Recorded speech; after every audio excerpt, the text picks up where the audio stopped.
Hola, bienvenidos a nuestro podcast de Sábados con un poco de salud. El día de hoy continuamos hablando de nutrición con nuestra invitada, la profesora Olga Pinzón. Ella es nutricionista, dietista de la Universidad Nacional, es doctora en Ciencias y Atención Nutricional Hospitalaria y es docente de la Universidad Nacional y de la Universidad del Rosario. Mi nombre es Laura Guillo, yo soy neuropediatra epileptóloga y hago parte de Ucerebrix y queremos seguir compartiendo estos podcasts con ustedes. Acompáñenos.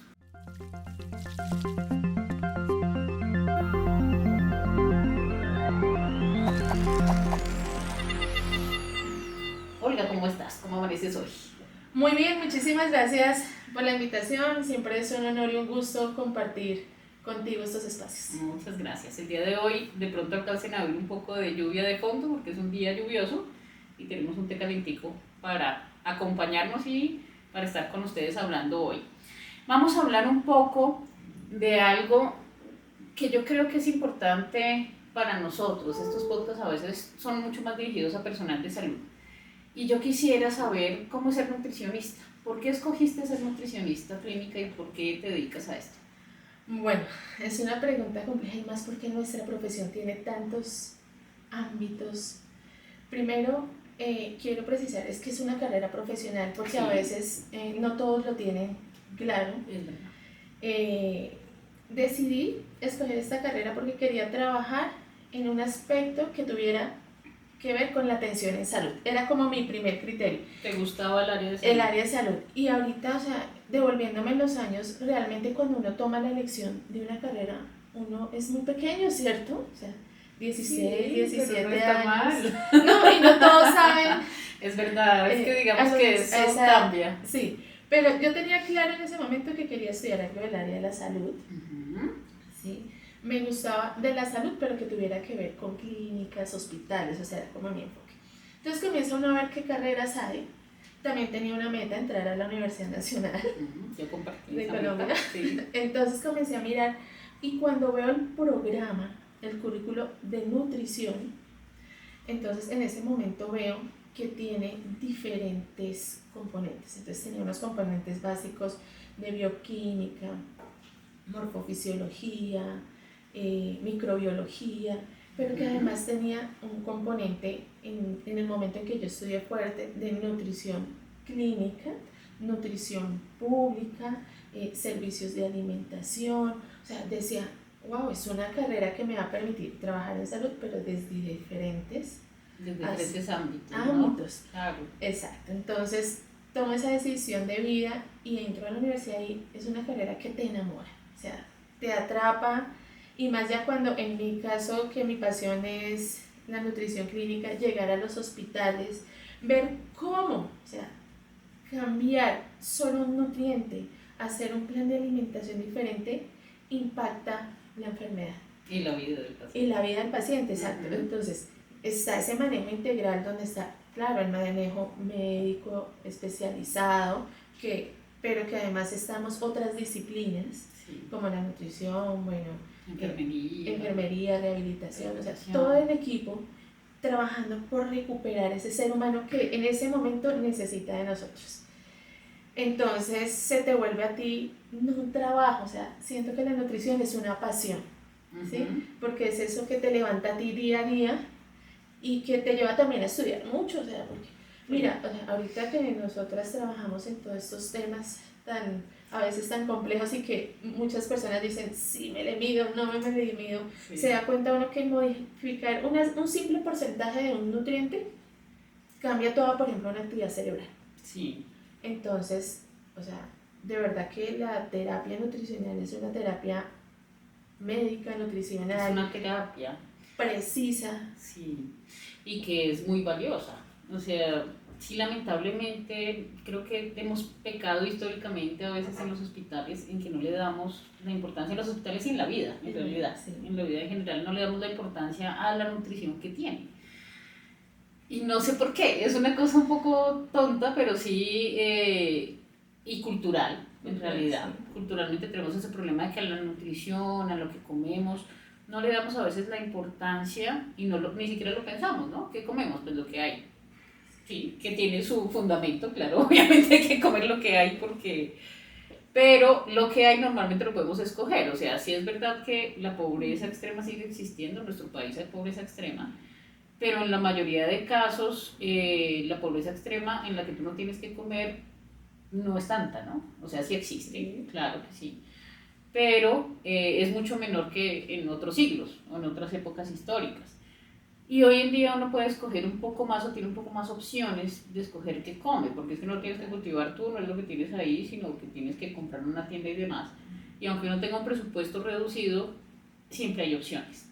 Y eso es lo que no sabemos escoger, ¿no? No escogemos la mejor opción para nosotros, sino no lo pensamos muy bien, de pronto la mejor opción que llene mucho y que sea económico, pero no estamos fijándonos en qué estamos haciendo. Sí, mira, tú has dicho muchas cosas, pero hay dos que me ponen a pensar, me revolucionan. Sí. Uno es, a veces no tenemos ese posicionamiento que debe tener nuestra profesión, sí, por la misma responsabilidad que tenemos en el momento de intervención.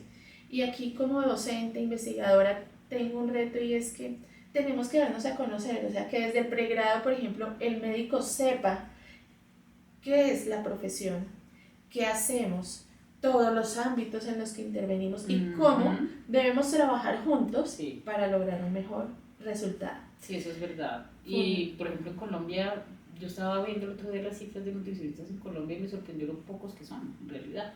Sí, sí se necesita, o sea, sí, se necesitan más nutricionistas, y yo creía la verdad que había más cuando empecé a mirar las cifras, y yo, uy, pero en Colombia hay muy poquitos, incluso comparándonos con otros países de Latinoamérica, ¿no? Sí. Y yo decía, ¿cómo es posible que haya tan poquitos? Y claro, tiene que ver mucho con eso, ¿no? La carrera no es una carrera como que todo el mundo conozca, mucha gente lo asocia a, sí, es el que me va a poner la dieta, ay, me va a restringir la comida, y ya, pero y eso es algo contra lo que los nutricionistas debemos trabajar. Sí. Porque sí puede ser que veníamos de una cultura restrictiva, donde iban a la consulta por nutrición.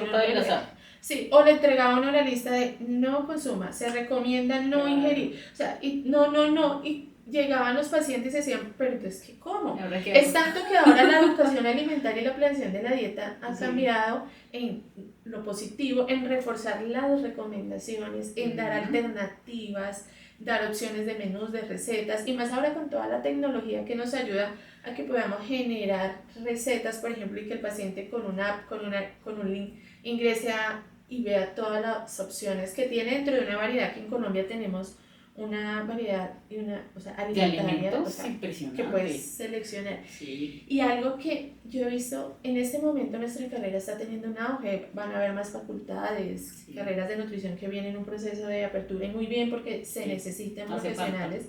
Y se necesitan profesionales actualizados. Sí, por favor. Porque hay cosas que la carrera te la da en el pregrado básico. Claro. ¿Sí? Y que no te da las herramientas, o sea, te da la herramienta técnica básica, pero ya la especificidad del concepto, como por ejemplo el manejo de una dieta cetogénica en epilepsia refractaria, o sea, requiere ya entrenamiento específico, que lo tengo que hacer posterior a mi grado, ¿sí? O si no están preparados, ¿no? Estudiantes de nutrición muy proactivos que comienzan a hacer cursos adicionales de formación desde antes de graduarse, o sea, magnífico. Pero hay un tema, y es, yo creo que todos nos pensemos, ¿qué pasó cuando llegó la pandemia? Dime, si no se disparó, ¿qué puedo comer? Que me ayuda a mejorar mi sistema inmune. O sea, hay como que nutrición, los que no eran conscientes, existe y lo necesitamos. Sí. Tanto así que nosotros en ese momento hicimos webinar, capacitaciones, se disparó la consulta virtual. Sí, a mí mucha gente me ha preguntado, pero ¿y dónde consigo un nutricionista, una nutricionista que me ayude con esto, doctora? Y yo, hay pocos, dame un momento, ya conseguimos el teléfono de alguno. Entonces, mira que ha sido una oportunidad también que de las cosas fuertes que pasan como todo en la vida sale algo positivo, y es de visibilizarnos más como nutricionistas. Además, yo creo que también tiene que ver con las tendencias sociales, y es verdad, ¿no? Sí. Socialmente tenemos ahora una tendencia mayor a, digamos, ser un poco más holísticos en muchas cosas, y la nutrición es algo que está muy en boga desde todo punto de vista, o sea, lo ves hablando de eso a personal de salud, a la vecina, a la tienda, a el youtuber, o sea, ahí yo también soy youtuber, así que bueno, pero, o sea, todo el mundo habla de eso y todo el mundo está viendo la importancia de eso, ¿no? Y entonces la importancia de Bueno, entonces, ¿qué es la flora intestinal? La microflora intestinal. ¿Cómo funciona ahora? ¿Qué debo hacer? ¿Qué no debo hacer? De hecho, es algo que está en boga, ¿no? En boga, sí, ahora que la microbiota, la disbiosis, se habla del eje, o sea, como yo modificando la microbiota, tengo el eje intestino-cerebro, intestino-pulmón, Claro. intestino-corazón, o sea, es ir más allá, o sea, ya no solo son los macronutrientes que hablábamos, Claro. proteínas, grasas, carbohidratos, micronutrientes como vitaminas y minerales, sino ya estamos hablando de fibras, de probióticos, de prebióticos, o sea, o sea, El proceso que nuestro sistema gastrointestinal tiene que hacer para procesar todo eso, ¿no? Sí. Entonces, yo creo que es un momento donde la nutrición como que ha recuperado fuerza, me alegra mucho, pero sí necesitamos más nutricionistas que les guste lo que hacen, que quieran mejorar. Sí, o sea, actualizarnos. O Sí. sea, yo sé que a veces la vida, el día a día, No da. no da, pero toca sacar ese momento y pensar ese momento de educación como un regalo de vida para mí como nutricionista, pero también un regalo de vida que me va a permitir servir a otro. A otros. Sí, entonces eso es fundamental. Sí, sí, eso es importantísimo. Yo creo que es lo que nos une a todos los que trabajamos en salud, ¿no? Yo creo que los que trabajamos en salud es porque queremos servirle a otra persona y ayudarle en momentos difíciles de su vida desde diferentes áreas, porque, y somos muchos los que trabajamos en esto. Entonces la invitación es a que sigamos nuestras pasiones. Me encanta trabajar con personas que aman lo que hacen, porque eso es lo que hace que podamos hacer más cosas, que estemos a las 7 de la mañana hoy un viernes, estando acá desde las 6 de la mañana, grabando esto para poder compartirlo con ustedes. Muchas gracias por escucharnos. Si los invitamos a inscribirse a nuestro canal en Spotify de Anchor, donde nos estén escuchando, o que se suscriban al canal de YouTube si nos están viendo allí. Nos vemos en un próximo video o nos escuchamos en un próximo podcast. Hasta luego. Hasta luego.